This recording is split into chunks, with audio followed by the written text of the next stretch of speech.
Now let us start lesson unit and measurement. This is the first lesson of your standard 11th. In this units and measurement, first of all we have to discuss about need for measurement. In this lesson, we will discuss about physical quantity, unit and dimensions. These are the three main topics. ये तीन main topic है. First is physical quantity, second is unit and third is dimensions. इसके अलावा भी physical quantity से related, unit से related और dimension से रिलेटेड कुछ हम लोग टॉपिक यहाँ पर पढ़ेंगे. But before discussing this physical quantity, unit and dimensions, we are going to discuss about the need for measurement. Measurement की जरूरत क्या है? अगर किसी को पूछा जाए क्वेश्चन में मेजरमेंट क्या होता है, तो सिंपली कोई भी यही बोलता है कि मेजरमेंट मतलब नापना. मैं कई बार क्वेश्चन मेजरमेंट पूछता हूँ कि मेजरमेंट क्या होता है, तो जनरली जो आंसर मिलता है वो आंसर मिलता है कि नापना, मेजर करना, किसी चीज को मेजर करना. That's okay. What is the need? Need क्या होगा? एक्चुअली हम लोग मेजरमेंट किसको बोलेंगे? तो इसका नीड अगर डिस्कस करना है तो आजकल मतलब हम लोग डेली रूटीन में मेजरमेंट का यूज करते हैं. विदाउट एनी मेजरमेंट हमारी कोई भी एक्टिविटी, डेली रूटीन एक्टिविटी जो है वो पॉसिबल नहीं है.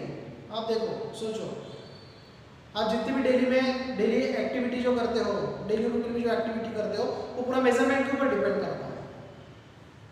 अब वो कैसे मेजरमेंट के ऊपर डिपेंड करता है, किस प्रकार से मेजरमेंट के ऊपर डिपेंड करेगा?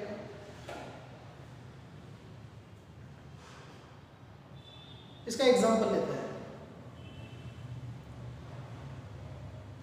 जैसे हम ऑफिस की अगर बात करेंगे तो ऑफिस अगर समझ लो 10 बजे है, तो हम लोग जनरली 7 या 8 बजे सो के उठेंगे.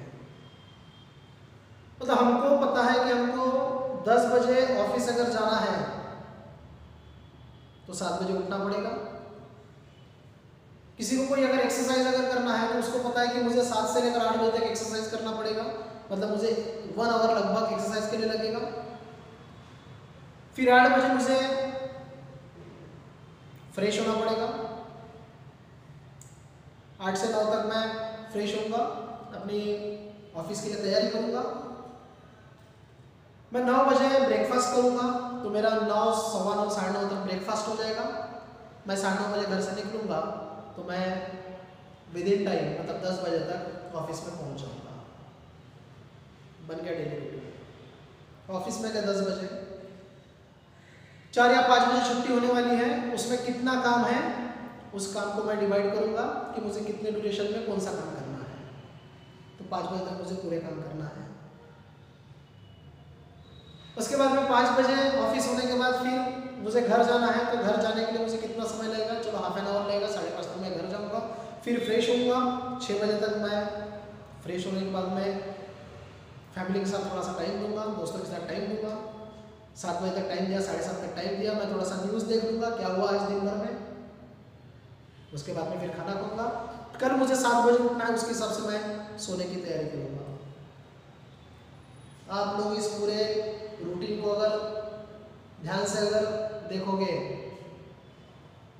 इसके बारे में सोचोगे, तो विदाउट एनी मेजरमेंट आप नहीं कर सकते थे.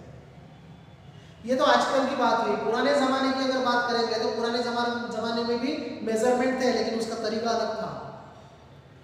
बिना मेजरमेंट के तो नहीं था. अगर मेजरमेंट नहीं होता तो हम सेलिंग या परचेसिंग इतना इजीली नहीं कर पाते थे जो आजकल करते हैं. इसका एक आपको एग्जांपल बताता हूँ. पुराने ज़माने में कपड़ा अगर खरीदना है, क्लोथ अगर खरीदना है, तो उसको मेजर कैसे किया जाता? मतलब मेजरमेंट उस वक्त भी था, वही बता रहा हूँ कि तरीका अलग था, पर उसमें थोड़ी गड़बड़ भी थी. अब कैसे बताता हूँ. एक व्यापारी था, कपड़ों की दुकान थी उसकी, और जब लोग उसके पास में कपड़ा खरीदने आते थे तो उस वक्त कपड़े को वो यहाँ से लेकर यहाँ तक इतना मेजर करके देते थे।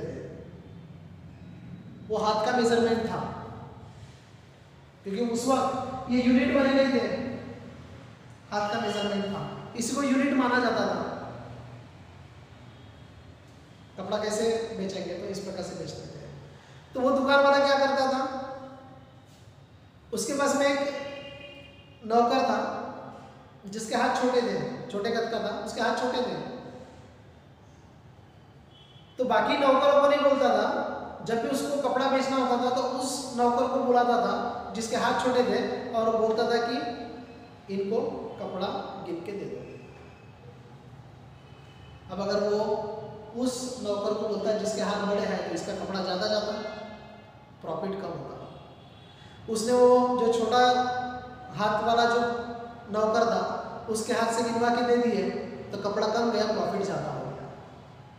मतलब कस्टमर को टोटली उसने बेवकूफ़ बनाया,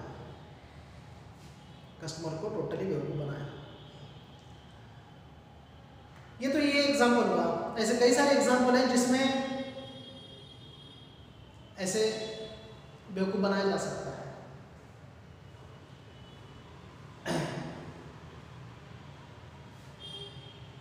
और इसके पीछे एक कहानी भी है। एक बोला जाता है कि कोई वीरभद्र नाम के कोई राजा थे, राजा के राज में ऐसा ही कुछ हुआ था। जो मैंने आपको कहानी बताई वो लगभग वही की कहानी है। तो वहाँ पर ऐसा हुआ था, उसको दरबार में बुलाया, दुकान वाले को दरबार में बुलाया और बोला कि तुम ऐसा करते हो, ऐसा गलत करते हो, मेरे राज में ऐसा गलत नहीं होना चाहिए। तो उसने उसको सजा क्या सुनाई कि कल तुम कपड़ा लेकर आओ, मेरा एक बॉडीगार्ड है, उस बॉडीगार्ड को एक तराजू में रखूंगा, उसके नाप का जितना भी कपड़ा होगा उतना कपड़ा तुम इधर डाल के जाना।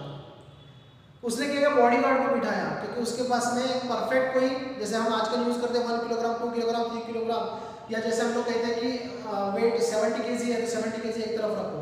उस समय वो नहीं था। उसने क्या किया, अपने बॉडीगार्ड को बिठाया, क्योंकि परफेक्ट यूनिट नहीं था। बॉडीगार्ड को बिठाया, बॉडीगार्ड बैठा। तो बॉडीगार्ड कौन बैठा, तो उसका जो हाथी था, उस हाथी का उसने नाम लेकर बोला था, मेरा जो बॉडीगार्ड है मानसिंह करके, तो मानसिंह बैठेगा। तो मानसिंह किसका नाम था, हाथी का नाम था।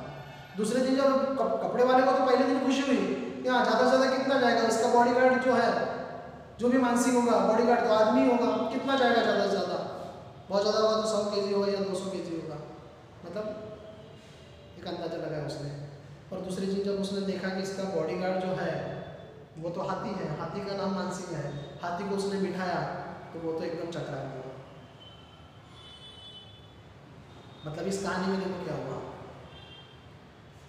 इसमें कोई परफेक्शन नहीं है, इस कहानी में कोई परफेक्शन नहीं है। दुकानदार जो कपड़ा बेचता था उसमें परफेक्शन नहीं था। राजा ने हाथी को बिठाया तो हाथी कितने किलो का है, कितना उसका वेट है, क्या है, कोई परफेक्शन नहीं है। और वह कपड़ा डालते ही जाएगा, कितना सारा कपड़ा उसका